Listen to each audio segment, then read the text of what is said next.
عباد بن بشر رضی اللہ تعالیٰ عنہ اور عمار رضی اللہ تعالیٰ عنہ، یہ دو صحابہ کرام کو ذمہ داری دی کہ یہ دونوں رات جاگ کر گزاریں گے اور صحابہ کرام کی نگرانی کریں گے، پہرے داری کریں گے۔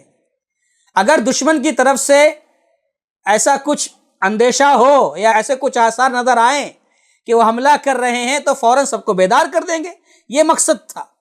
بہرحال سارے صحابہ سو گئے، اللہ کے نبی صلی اللہ علیہ وسلم بھی آرام فرما رہے ہیں، اور مسلمانوں کے اس حلقے میں، اس علاقے میں سارے کے سارے لوگ سو رہے ہیں۔ صرف دو صحابہ کرام جن کو اللہ کے نبی صلی اللہ علیہ وسلم نے ذمہ داری دی تھی، عباد بن بشر رضی اللہ تعالیٰ عنہ اور عمار رضی اللہ تعالیٰ عنہ کو، یہ دونوں جاگ رہے ہیں۔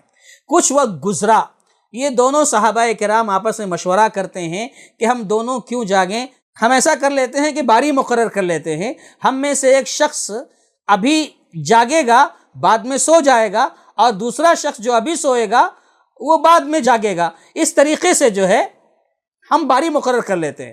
لہذا یہ طے ہوا کہ عمار رضی اللہ تعالیٰ عنہ ابھی سو جائیں گے، عباد جاگیں گے، اس کے بعد عباد سوئیں گے، عمار جاگیں گے۔ یہ طے ہو گیا ان کا آپس میں۔ لہذا عمار رضی اللہ تعالیٰ عنہ بھی سو گئے، اب اکیلے عباد بن بشر رضی اللہ تعالیٰ عنہ جاگ رہے ہیں، پہرے داری کر رہے ہیں۔ پہرے داری کرتے ہوئے، جاگتے ہوئے ان کے ذہن میں یہ بات آئی، یہ خیال پیدا ہوا کہ یوں ہی کیوں جاگوں، ایسا کرتے ہیں کہ ہم نماز پڑھ لیتے ہیں، نماز پڑھتے ہوئے جاگتے ہیں۔ لہذا انہوں نے نماز پڑھنی شروع کر دی وقت گزارنے کے لیے۔ آج ہماری طرح ایسے الٹے سیدھے کام نہیں تھے صحابہ کرام کے پاس، سلف صالحین کے پاس۔ وہ وقت جب گزارنا چاہتے تھے، وقت ملتا تو زیادہ سے زیادہ اللہ کا ذکر، اللہ کی یاد اور قرآن کی تلاوت اور نماز وغیرہ کا اہتمام کیا کرتے تھے۔ بہرحال کہنا یہ ہے کہ عباد رضی اللہ تعالیٰ عنہ نے جب سارے صحابہ سو رہے ہیں اور یہ اکیلے جاگ رہے ہیں تو مناسب یہ سمجھا کہ ہم یہاں پر کھڑے ہو کر 2 رکعت نماز پڑھ لیتے ہیں۔ لہذا انہوں نے نماز پڑھنی شروع کر دی۔ حالت نماز میں ہیں، دشمن تو موقع کی طاق میں تھا، اس نے دیکھا کہ سب سو رہے ہیں، صرف ایک شخص جاگ رہا ہے، تو انہوں نے کیا کیا، تیر چلایا، وہ عباد رضی اللہ تعالیٰ عنہ کے جسم میں آ کر پیوست ہو گیا۔ عباد رضی اللہ تعالیٰ عنہ نماز پڑھ رہے تھے، قرآن کی تلاوت کر رہے تھے حالت نماز میں۔ اس تیر کو نکالا، زمین پر رکھا، نماز پڑھ رہے ہیں۔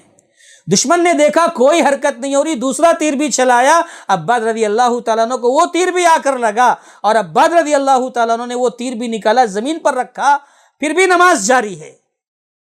دشمن نے دیکھا ابھی بھی کوئی حرکت نہیں ہو رہی ہے، تیسرا تیر بھی چلا دیا، وہ تیسرا تیر بھی آیا اور عباد رضی اللہ تعالیٰ عنہ کے جسم میں پیوست ہو گیا۔ عباد رضی اللہ تعالیٰ عنہ نے دیکھا کہ تیر اب ایک کے بعد ایک آنا شروع ہو گئے ہیں، تو انہوں نے نماز کو ہلکی کی، سلام پھیرا اور فوراً اپنے بھائی عمار کو بیدار کر دیا۔ حرکت میں آ گئے تاکہ دشمن سمجھ جائے کہ لوگ بیدار ہیں، حرکت میں آ گئے۔ عمار رضی اللہ تعالیٰ نے جب دیکھا آنکھ کھلنے کے بعد، بیدار ہونے کے بعد، کہ عباد کو ایک تیر نہیں 3 تیر لگے ہوئے ہیں، 3 تیر سے زخمی ہیں، تو عمار رضی اللہ تعالیٰ نے پوچھا، اے میرے بھائی عباد، جب تمہیں پہلا تیر لگا تھا تو اسی وقت مجھے کیوں نہیں بیدار کر دیا، اسی وقت کیوں نہیں اٹھا دیا؟ عباد کہتے ہیں، یہاں دیکھیں یہی جواب سنانے کے لیے میں نے آپ کو یہ واقعہ سنایا ہے۔ عباد رضی اللہ تعالیٰ عنہ کہتے ہیں، میرے بھائی عمار، میں جب جاگ رہا تھا تو میں حالت نماز میں تھا، قرآن کی تلاوت کر رہا تھا، اور قرآن پڑھتے ہوئے مجھے اس طرح سے لطف آ رہا تھا، ایسا مزہ مل رہا تھا، اتنا اچھا لگ رہا تھا کہ میں نے مناسب نہیں سمجھا کہ اس سورے کو میں مکمل کیے بغیر رکوع کر لوں، اس سورے کو مکمل پڑھے بغیر میں اپنی نماز ختم کر لوں، میں نے مناسب نہیں سمجھا، کیونکہ مجھے قرآن کی تلاوت میں اتنا مزہ آ رہا تھا، اتنا اچھا لگ رہا تھا۔ یعنی دیکھیے کہنے کا مطلب یہ ہے کہ یہ صحابہ تھے، سلف تھے ہمارے، قرآن کس طرح پڑھتے تھے حالت نماز میں، کس قدر قرآن کی تلاوت کرتے تھے، کس انداز میں کرتے تھے، اللہ اکبر، کہ دشمن تیر چلا رہا ہے، لیکن بس ڈر اسی بات کا تھا کہ اللہ کے نبی صلی اللہ علیہ وسلم نے مجھے پہرے دار بنایا ہے، کہیں میں اس میں ناکام نہ ہو جاؤں، اس لیے میں نے ہلکی کر دی۔ تو کہنے کا مطلب یہ ہے کہ یہ سلف تھے ہمارے، یہ صحابہ تھے ہمارے، جو قرآن پڑھتے تھے تو اس انداز میں پڑھتے تھے۔